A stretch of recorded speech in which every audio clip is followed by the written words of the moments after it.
हजारों बच्चे मुझसे मैसेज करके कह रहे हैं कि सर डेट शीट आ गई है, अब डर लग रहा है। क्या अभी भी हमारे पास वक्त बचा है कि हम पढ़ाई कर सकते हैं? क्या अभी भी हम 90 प्लस ला सकते हैं, अच्छे मार्क्स स्कोर कर सकते हैं? और इसका जवाब है हाँ। आज तारीख है 15 दिसंबर, 15 फरवरी से आपके एग्जाम होने हैं। अगर मैं सारे दिन काट पीट भी देता हूं तब भी 50 दिन आपके पास हैं। डेली 8 घंटे अगर आप पढ़ते हो तो 400 घंटे। जी हाँ दोस्तों, ये 400 घंटे अभी भी बचे हुए हैं, ये सही सलामत आपके पास है। इनको कैसे यूटिलाइज करना है और एग्जाम देना है। एग्जाम क्या देना है, एग्जाम फोड़ देना है, वो तरीका मैं आपको बताऊंगा। 8 घंटे डेली मैं आपसे पढ़वाऊंगा, ये मेरा आपसे वादा है। बस आप मुझे कमेंट में लिख के बताओ कि आप तैयार हो अपने हाथ से अपनी तकदीर लिखने के लिए।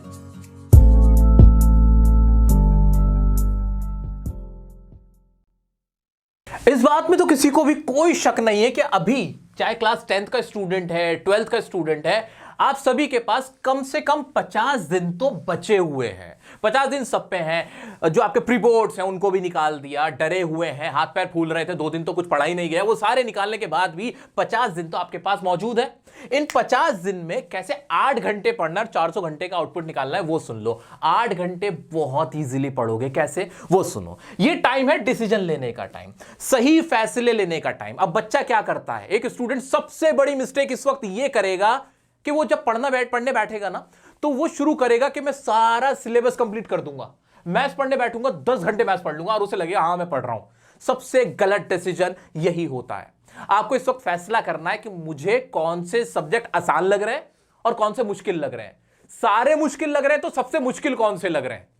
सारे अगर सब्जेक्ट मुश्किल नजर आ रहे हैं तो उनमें भी सबसे मुश्किल कौन सा लग रहा है, यह फैसला आपको करना है। अगर आप चाहते हो अच्छे मार्क्स स्कोर करना, यह स्ट्रेटेजी आपको स्कोर कराएगी। तो सबसे पहले क्या देखना है, अगर मैं क्लास 10th का स्टूडेंट हूं, मैं यह देखूंगा कि मेरे कौन से सब्जेक्ट सबसे आसान है, सबसे अच्छे हुए हैं या इजी लगते हैं। कौन से सब्जेक्ट ऐसे जिनमें मुझे बहुत ज्यादा डर लग रहा है, कॉन्फिडेंस नहीं आ रहा है। उस हिसाब से जब मैं ये कैलकुलेशन कर लेता हूं कि हां मेरे ये सब्जेक्ट ईजी हैं, ये थोड़े मुश्किल हो रहे हैं, अब मैं टाइम डिवोट करूंगा। मेरे पास कितने घंटे हैं अभी? 8 घंटे अगर डेली पढ़ रहा हूं तो 400 घंटे। देखना जरा ध्यान से, इंग्लिश में आपने दिए 100 आवर्स, 100 घंटे, अगले 50 दिन आपने इंग्लिश पढ़ी। टोटल 50 दिन के अंदर 100 घंटे इंग्लिश पढ़ी आपने। सोच के तो देखो, 100 घंटे इंग्लिश पढ़ने के बाद क्या हाल होगा आपका। 20 चैप्टर भी अगर टोटल दोनों बुक के हुए तो भी एक चैप्टर को आप कितने घंटे दे रहे हो? 5 घंटे दे रहे हो। 5 घंटे, सोच के आपको अजीब सा नहीं लग रहा? यानी टाइम तो बहुत है आपके पास। ऐसे ही मैथ्स को दो 100 घंटे, 100 घंटे आपने मैथ्स को दिए। मैथ्स के अगर 20 चैप्टर में मान लेता हूं, 20 टॉपिक मान लेता हूं, तो भी 5 घंटे एक एक टॉपिक के। और ये रिवीजन है, ये शुरू से नहीं पढ़ रहे, टीचर ने भी आपको कुछ ना कुछ पढ़ाया है, ट्यूशन में भी कुछ ना कुछ पढ़े हो, यानी टाइम तो है। किसी तरह सर अब 8 घंटे पढ़वा दो, ये 8 घंटे अगर हम पढ़ लिए तो यहां तो हम धूम मचा देंगे। हाँ मचाओगे, तुम ही धूम मचाओगे, पढ़वाता हूं, रुको जरा। ऐसे ही साइंस को भी मैंने क्या करा, 100 घंटे मैंने बजट दे दिया कि 100 घंटे अगले 50 दिन मैं साइंस पढ़ूंगा जरूर। ठीक है, चलो जी। बचा सोशल साइंस और हिंदी। सोशल रिलेटिवली इजी होता है, हिंदी बच्चों को मातृभाषा होती है, इजी लगती है। इन दोनों को टोटल मिला के हम कितना पढ़ेंगे? 100 घंटे। जरूरी थोड़ी है हिंदी को थोड़ी आप अलग से 100 घंटे दोगे, है ना? तो यह फैसला आपको करना पड़ेगा कि मेरे कौन से सब्जेक्ट बिल्कुल तैयार नहीं है, उनको तो सबको 100-100 घंटे देने हैं, और किन्हीं 2 सब्जेक्ट में डिवाइड करना है मेरे टाइम को। इस तरह से मेरे 400 घंटे बन गए। अब ये 5 सब्जेक्ट हैं मेरे, 100 घंटे मुझे निकालने हैं हर सब्जेक्ट के लिए। अब इन्हें पढ़ना कैसे वो सुनो। 5 सब्जेक्ट हैं मेरे, 400 घंटे मुझे अगले 50 दिनों में इनको पढ़ना है। अब उनको पढ़ने का तरीका क्या है जो मेरा 8 घंटे डेली का आउटपुट निकले, वो सुनो। बड़ा आसान तरीका है, मजे आ जाएंगे तुम्हारे। एक कॉन्सेप्ट होता है जिसे कहते हैं ऑल्टरनेट डेज का कॉन्सेप्ट। ऑल्टरनेट डेज क्या होता है सर? अब बच्चे क्या करते हैं, जब पढ़ाई की बारी आती है ना, बिल्कुल बिना प्लानिंग के पढ़ने बैठ जाते हैं अंधाधुंध, और वहीं से नुकसान होना शुरू होता है। आपको पढ़ाई करनी है ऑल्टरनेट डेज के हिसाब से। कैसे कि आपने एक दिन तो कोई 2 सब्जेक्ट उठाने जो आपको बहुत मुश्किल लग रहे हैं, जिसमें आप 100 आवर्स देना चाहते हो। फॉर एग्जांपल मैथ्स और साइंस उठा लिया मैंने, और जो अगले दिन आपको बाकी 3 सब्जेक्ट उठाने हैं, सोशल, इंग्लिश और हिंदी। इस तरह से आपको डेज वाइज पढ़ाई करनी है। कैसे? ऑड या इवन की तरह पढ़ाई कर लेनी कि ऑड डेज पे ये 2 सब्जेक्ट, इवन पे ये 3। और कैसे पढ़ने? 4-4 घंटे। भाई 4 घंटे मैथ्स, 4 घंटे साइंस, ऐसे ही ये इन तीनों को मिला के 4 घंटे सोशल साइंस, और इंग्लिश और हिंदी दोनों मिला के 4 घंटे। वो अभी बताऊंगा इन 4 घंटों को भी कैसे पढ़ना है, वो भी बताऊंगा। अभी मोटा मोटा समझ में आ रहा है हाँ कि ऑल्टरनेट डेज में पढ़ाई करनी है। जो सब्जेक्ट जिन पे आप पूरे 100 आवर्स देने जा रहे हो उन सब्जेक्ट को तो एक साथ पढ़ना, और जो दूसरे बचे हुए सब्जेक्ट हैं उनको अलग पढ़ना है। ऐसे आपको पढ़ाई करनी है, इससे माइंड रिलैक्स रहेगा, सिस्टमैटिक चीजें चलेंगी और आपकी पढ़ाई ज्यादा होगी। अब पढ़ना कैसे वो बताता हूं। आप मान लीजिए 2 बजे से अपने स्कूल से वापस घर आ गए, अब टाइम हो गया 3 बजे का, तो 3 बजे आपकी पहली सिटिंग होगी। पहली सिटिंग होगी आपकी 2 घंटे की, 5 PM तक की। अब 2 घंटे आपने कोई भी सब्जेक्ट उठाया, मान लीजिए उस दिन आपको सिर्फ 2 सब्जेक्ट पढ़ने थे, मैथ्स और साइंस, तो 2 घंटे आपने पढ़ी मैथ्स, फिर 5 मिनट का ब्रेक लिया, 10 मिनट का ब्रेक लिया। ब्रेक्स लंबे नहीं लेने हैं, ठीक है। तो आपने ब्रेक लिया, मैं मान के चल रहा हूं कि 5 से फिर 5:15 के अराउंड से आपने फिर 2 घंटे पढ़ाई करी, और 7 बजे तक आपने फिर पढ़ा। 7 बजे के बाद फिर दूसरा आपका स्लॉट शुरू हुआ 7 से 9 का, और उसके बाद 9 से 11 का। मैं बीच के ब्रेक को अभी काउंट नहीं कर रहा, अभी हम मोटी मोटी बात कर रहे हैं। मैं मान लेता हूं 11 तक आप फ्री नहीं हुए, बल्कि आप 11:30 तक फ्री हुए, आधा घंटा एक्स्ट्रा। एक्स्ट्रा किस चीज में कि यहां 10 मिनट का ब्रेक ले लिया होगा, यहां 5 मिनट का या 5 मिनट का, वो ब्रेक होते रहेंगे। टॉयलेट चले गए, वॉशरूम चले गए, खाना खाया, वो सारे ब्रेक्स इसमें काउंट करके मैं आधा घंटा एक्स्ट्रा ले रहा हूं, यानी 11:30 तक तो आप फ्री हो ही जाएंगे। कभी भी हम टाइम टेबल बनाते हैं वो बिल्कुल एग्जैक्ट फॉलो नहीं होता, थोड़ा बहुत तो अरेंजमेंट एडजस्टमेंट आपको करना पड़ जाता है, ठीक है। लेकिन मोटा मोटा देखा जाए तो इस हिसाब से 2-2 घंटे के स्लॉट भी 8 घंटे का मेरा आउटपुट दे रहे हैं।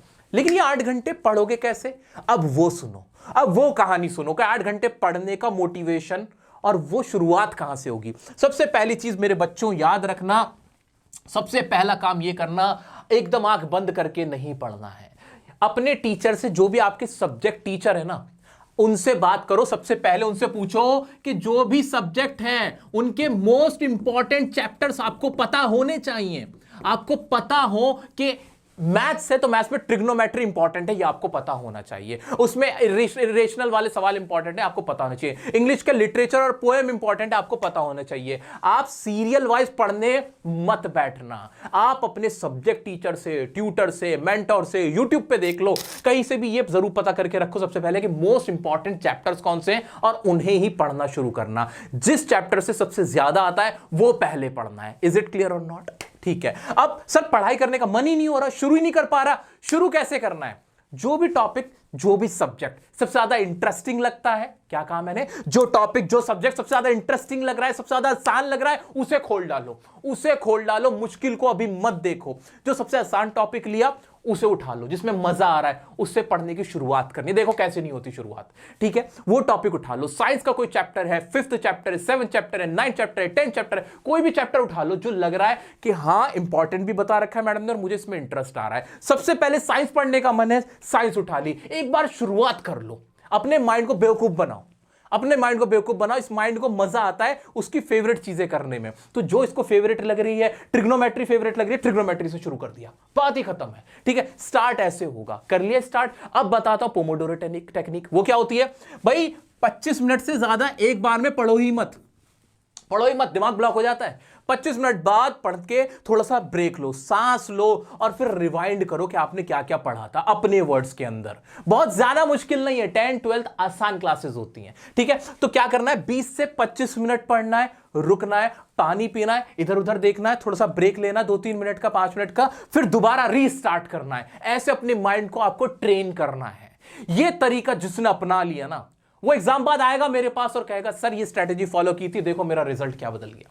तो दोस्तों इस तरह से आपको पढ़ना है। जो 2 घंटे के स्लॉट है ये 25-25 मिनट में आपको डिवाइड कर देने हैं। 25 मिनट पढ़ा, फिर रुक गए, फिर रिवाइंड करा, 25 मिनट पढ़ा, फिर रुक गए, फिर रिवाइंड करा। इस तरह से आपको करना है। एक वक्त आएगा बहुत छटपटाहट होगी, डर लगेगा कि नहीं अब नहीं पढ़ने का दिल कर रहा। ऐसे मोमेंट में पता है क्या करो, कोई ऐसा सब्जेक्ट उठाओ जो उस दिन का था ही नहीं, कोई ऐसा टॉपिक उठाओ जो प्लान ही नहीं किया था, कोई ऐसा टॉपिक जो आपको ऑलरेडी आता है, यानी खुद को इजी फील कराना है। क्या कराना है? इजी फील कराना है। लेकिन छोड़ना नहीं है, छोड़ना नहीं है, पढ़ाई तो करनी है, क्योंकि यही पढ़ाई, यही आपका जो त्याग है, सैक्रिफाइस है, यही आपको नंबर दिलाएगा। सिर्फ 40-50 दिन की तो बात है। तो इस तरह से अगर आप पढ़ना शुरू करोगे, देखना आपका हर टॉपिक कवर होगा। अब ये जो 2-2 घंटे यहां लगा रहे हो, क्या पूरे चैप्टर पढ़ोगे? बिल्कुल नहीं, ये बेवकूफी मत कर देना। आप क्या पढ़ोगे, मोस्ट इंपॉर्टेंट चैप्टर्स जो आपको एग्जामिनर ने बताए थे, आपके टीचर, एग्जामिनर ने कह रहा हूं, टीचर्स ने बताए थे, आपके ट्यूटर्स ने बताए थे, वो पढ़ना है आपको सिर्फ पहले। ये नहीं कि सारा पढ़ने में लग जाओगे, पूरा सिलेबस कंप्लीट करने की कोशिश मत करना। अभी सिलेबस कंप्लीट करने से ज्यादा जो पहले इंपॉर्टेंट है उसे पहले कवर करना है, एंड लास्ट में आपको सिलेबस कंप्लीट करने पे जाना है। कम से कम एग्जाम से पहले आपकी 5 रिवीजन होनी चाहिए। कितनी? 5 रिवीजन एटलीस्ट आपकी करनी है। पहली रिवीजन कौन सी होगी? जो अभी बैठ के करोगे, गो थ्रू करोगे सारा कुछ, जितना आपने पढ़ा था, कितने टॉपिक्स आते हैं, कितने नहीं आते, पहली रिवीजन वो होगी। दूसरी रिवीजन में फिर दोबारा और अच्छे से पढ़ के देखना है, सॉल्यूशन कर करके देखने हैं, जो भी आपके जो नोट्स बने हुए हैं उनको एक बार गो थ्रू करना है। इस तरह से तीसरी करनी, चौथी और फाइनल रिवीजन होगी आपकी 5th रिवीजन। 5th तक की प्लानिंग करनी है। अगर 4 रिवीजन भी कर ली ना भाई, 90+ लाने से तुम्हें कोई नहीं रोक सकता। यह प्लान है उस चीज के लिए। अब एक और दिक्कत बच्चों को आती है कि सर हम पढ़ते पढ़ते में हमें ना कुछ टॉपिक्स में प्रॉब्लम आएगी, जो सवाल नहीं बन रहे ना, जो टॉपिक नहीं समझ में आ रहे, टाइम मत वेस्ट करो। डोंट वेस्ट टाइम नहीं है भाई अपने पास। क्या पता वो टॉपिक एग्जाम में आए ना, और हम 10 घंटे खराब कर रहे हैं उसमें। उसको अभी छोड़ दो, उसे अभी भूल जाओ, उस पे ना ऐसे टिक करके रख लो कि बाद में पढ़ लूंगा, जब टाइम मिलेगा तब देखूंगा। पहले जो बचा हुआ है, जो आता है, जो समझ आ रहा है, उसकी तरफ जाना है। करोगे ना? उम्मीद है मुझे जरूर करोगे। तो 10th वालों ये था तुम्हारा। आओ 12th वालों, तुम्हारे साथ भी बातचीत करते हैं। क्लास 12th वालों, आपके सब्जेक्ट है 6 और आप बड़े हो चुके हो। फैसला लेना सीखो। फैसला क्या करना है? कौन से 2 सब्जेक्ट है जिन पे सबसे ज्यादा ध्यान देना है मुझे, जो मेरे सबसे कमजोर है। अगर साइंस वाले हो तो आपको क्या फिजिक्स और बायो पे ज्यादा ध्यान देना है। अगर कॉमर्स वाले हो आप तो क्या अकाउंट्स और मैथ्स पे ज्यादा ध्यान देना है। आर्ट्स वाले हो तो ज्योग्राफी या हिस्ट्री मेरी सबसे कमजोर है। यह आपको फैसला करना है। क्यों फैसला करना है? टाइम है सिर्फ 400 घंटे का। 400 घंटे में 200 घंटे आपको सिर्फ उन 2 सब्जेक्ट को देने हैं जो आपको सबसे मुश्किल लगते हैं। यह फैसला आज अभी बैठ के कर डालो। यह फैसला कर लिया। फॉर एग्जाम्पल, अगर मैं साइंस का स्टूडेंट हूं तो मुझे लग रहा था फिजिक्स में मुझे 100 आवर्स देने हैं और मैथ्स में 100 आवर्स देने हैं। यह मेरा फैसला था। बाकी के जो 200 घंटे थे उनको आपको डिवाइड करना होगा, वो शेयर करने होंगे। कैसे कैसे? जैसे इंग्लिश और फिजिक्स को आप मिलकर 100 घंटे दो, और केमिस्ट्री और जो अदर सब्जेक्ट है उसको 100 घंटे दो। यह आपको करना पड़ेगा। ऐसे ही अगर आप आर्ट्स के हो या कॉमर्स के हो, वहां भी अकाउंट्स को आपने 100 आवर्स देने दिए। मुझे लग रहा था कि मेरा अकाउंट्स कमजोर है तो 100 घंटे मैं यहां दूंगा, मैथ्स को 100 घंटे दूंगा, बिजनेस और इको एक साथ 100 में पढ़ूंगा, हिंदी और इंग्लिश एक साथ 100 में पढ़ूंगा। यह फैसला करना है। कर लिया फैसला। आपको भी ऑल्टरनेट डेज में पढ़ाई करनी है। फर्क इतना होगा कि आपको 3-3 सब्जेक्ट पढ़ने होंगे डेली। 3-3 सब्जेक्ट में आप बाइफरकेट करोगे। सब्जेक्ट कैसे होंगे? Theory plus practical. अगर आप साइंस या कॉमर्स के स्टूडेंट हो, आर्ट्स वाले हो तो भी ये ख्याल करना कि तीनों सब्जेक्ट अलग अलग हो। हिस्ट्री और ज्योग्राफी एक साथ पढ़ो, हिस्ट्री और इंग्लिश एक साथ पढ़ो, बिल्कुल अलग होने चाहिए। माइंड को बेवकूफ बनाओ, माइंड को पकाओ मत, बहुत सेम चीजें माइंड को मत कराओ। इस तरह से आपको 3-3 सब्जेक्ट ट्रेन करने होंगे, इसी तरह के 2-2 घंटे के स्लॉट में। ये करोगे 12th क्लास वालों, बहुत बेनिफिट होगा। लेकिन जैसा कि मैंने पहले बताया कि आपको अपने मोस्ट इंपॉर्टेंट टॉपिक्स और क्वेश्चन को पहले पढ़ना है, 5 रिवीजन का टारगेट बनाना है, और देखना बहुत अच्छे से आप अपनी जो प्रिपरेशन है उसको कर पाओगे, मैक्सिमम मार्क्स लेके आ पाओगे। साथ ही मैं यहां पे खड़ा ही हूं इंग्लिश को और मैथ्स की, तो आपको टेंशन ही नहीं लेनी है। सो उम्मीद करता हूं ये वीडियो आपको बहुत पसंद आई होगी। शेयर करो अपने सभी 10th और 12th के साथ। मिलते हैं नेक्स्ट वीडियो में नेक्स्ट टॉपिक के साथ। तब तक के लिए बने रहें डियर सर के साथ। जब तक एग्जाम नहीं हो जाता मैं यहीं पर आपके लिए खड़ा हुआ मिलूंगा।